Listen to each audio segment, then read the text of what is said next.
Yes, hi guys. In this video, I'm going to show the three different options to combine objects and the differences between each of them. That's a question I'm commonly asked, so I'd like to explain that. So I have over here two separate objects. You can see they also have different colors.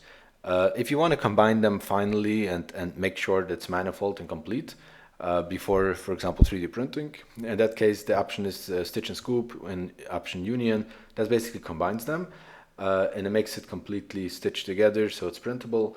In that case, the consequence of that would be that you are losing the colors because it actually creates a new object. The old object is actually destroyed. Once you finalize this, it gets a complete new object and the old object is gone, and that's a manifold object. From this to undo it, only way is just to go undo, and that's basically you got it back. If you're going to go to merge, merge objects is basically doing the same thing. And the reason is because merge object actually changes the geometry as well. So let me show you an example when it changes the geometry. I'm going to undo this.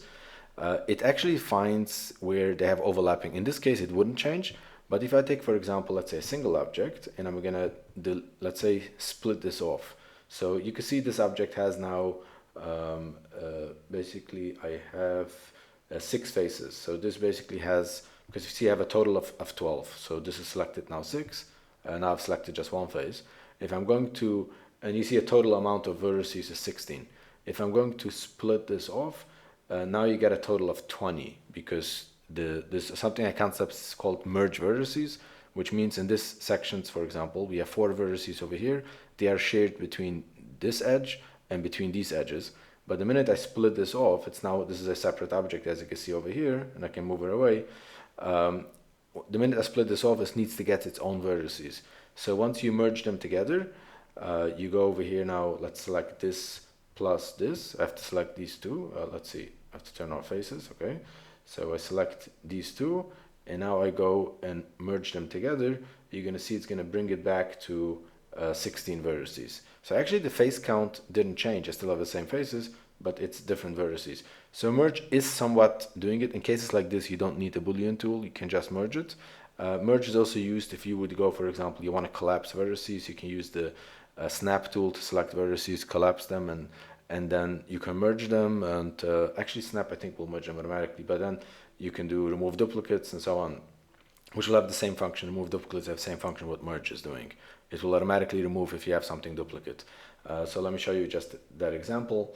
If I'm going to take, for example, this edge, let's say actually go to, yeah, let's say like this. I go to snap, and then I see merge related points, back to setting, collapse vertices. Okay, it's something that I didn't even use it a lot. I forgot how to use it. Okay, so I see basically these, and now you see I still have a total same amount of vertices, but if I'm going to go now to remove duplicates, you're going to see we're going to get basically, yes, we get 15 vertices basically. So this is what merge is doing.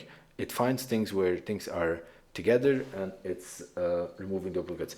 By the way, snap could be used for something different as well. Like all of the tools in SelfCAD is reusable, so you can just snap one object to another. So let me uncheck this one. If I'm going to take this, for example, and I'm going to go to snap, I can just snap this object onto here. So it could be used for object snapping, and as with any other tool, it's reusable.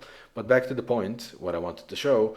So merge is somewhat doing it. It merges and it applies the remove duplicates automatically. So in that case, it also changes the color. So what are the other options if you want to maintain the color? And in that case, also merge, you cannot change it, go back, only if you go undo, like what I just did.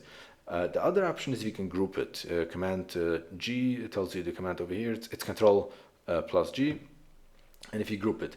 Now this is grouped and this maintains the color because this does not change anything about the geometry. This is basically just grouping them together. And this is the question that I'm always asked is, what if you want to do something? So for example, if I'm going to activate now my move tool, I clicked M for move, and kind of you can move it around. It moves everything as a group, and all of the measurements, if you go to scale, whatever you do will be together as a group. So if you want to do it individually, again, everything is SelfCAD reusable. This tool is always the advanced selection options. So in case if you have selected a face, this gives you like the loop selection and all of this type of fancy stuff, every selection mode. In this case, if you have selected just an object, you click over here, it's going to give you something called part selection. What? Okay, so I'm activate this. It's going to give you a part selection over here. So if you click on part selection, it will allow you to select just one part. So in this case, let me select this one. And now I can go and I can, for example, let's scale this. I'm going to scale this up, and you can see I can scale just this part, and it maintains. And once I exit this, you can see, let me just deselect. You can see it's still the same group, nothing has changed. And similarly, you can also just ungroup. Once you finish, you can ungroup. You go over here, you can ungroup it, and now it's back, and we have the two groups. So those basically are the differences. Stitch and Scoop rebuilds the object completely. It will change the color. It will create a new object. Merge objects is not creating a new object, but it changes the vertex count. It tries to remove duplicate, applies remove duplicate. So it's not a simple group, it's merging. So it can only be undone by making undo, and it will also change the color. There's actually something I have to look in. Maybe we can improve it to keep the color. It's probably a possibility. You have to look into it. Yeah, I'll pass it on to our developer team. And the next thing is simply grouping. And in that case, you can continue working and ungroup and so on. Okay, hope this was helpful. Let me know if you have any other questions. Thank you.